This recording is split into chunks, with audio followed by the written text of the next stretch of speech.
Hello বন্ধুরা, যদি মোবাইলের ব্যাটারি চার্জ না থাকে চিন্তার কোনো কারণ নাই। আজকে আমি আপনাদের কিছু সেটিং বলে দিব।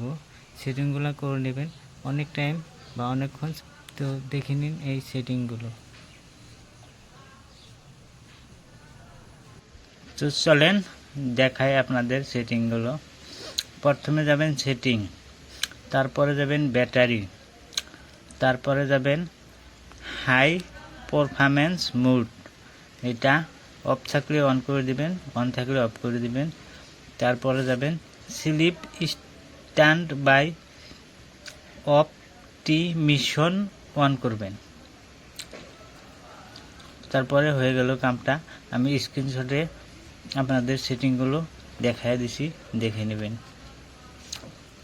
তো thank you guys, like and subscribe করে দিবেন।